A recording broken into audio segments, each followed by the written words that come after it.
Sa Bible po, nakasulat, nilikha ng Diyos sa mga halaman, puno at bunga. Hindi lamang para kainin, kundi para magbigay ng kagalingan. Ang mga dahon ay nagpapagaling at ang bunga nagbibigay lakas sa katawan kaluluwa. So ito po ang naging inspirasyon ng Holy Herbs. Ano ba yung ibig sabihin ng Holy Herbs? At ano ba yung mga magandang benepisyo ng Holy Herbs? Ito po ay Bible-based, nag-iisang Bible-based herbal supplement dito sa Philippines. Naglalaman po ito ng 12 plants and herbs na nabanggit sa Bible na scientifically proven na nakakatulong sa mga sakit kagaya ng barley, grass, grapes extract, olive, cinnamon, turmeric, milk teas. Iba-iba po yung ating 12 po yan ng mga herbal. So na nabanggit sa Biblia. Ano po yung ginagawa ng mga barley po?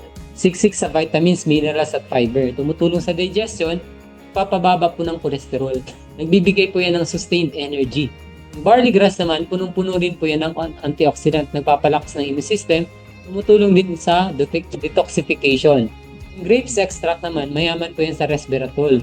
Ano po yung resveratrol? Nagpapaganda po yan ng blood circulation at nagpoprotekta po sa ating puso. Perfect po yan sa may mga heart problem or heart issues.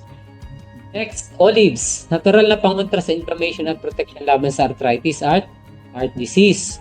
So, cinnamon naman po, pampababa ng blood sugar, pampa-improve ng metabolism. Turmeric naman po, natural anti-inflammatory na may curcumin. Tumutulong sa joint pain, immune boost at protection laban sa sakit. Kita niyo po ba kung gaano kaganda yung Holy Herbs? Thumbs up nga po. Ito po ay isa sa mga makakatulong ng dagdag nutrition sa mga na kailangan ng katawan para magkaroon ng totoong kagalingan.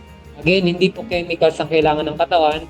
Kailangan po natin ay mga nutritious na pagkain, gulay at prutas. Okay? Dok, paano inumin yung Holy Herbs? Sige, dali lang po ito. Mag-enjoy din po kayo. Okay, una, syempre bubuksan niyo yan, lalagyan niyo ng tubig. Kasi meron na diyan naka-ready-made na powder juice, naka-extract. So, lalagyan niyo ng tubig, tapos sarado. Kung mainit na tubig dapat normal na temperature ng tubig at saka pwede rin naman yung medyo malamig ng konti lang. Huwag yung sobra. Kung nalagyan ng tubig, abot po dito, i-shake properly. Shake well. Pag natunaw na po lahat, ayan, pwede na pong inumin ito. First day, ito 1/3. Second day, 1/3.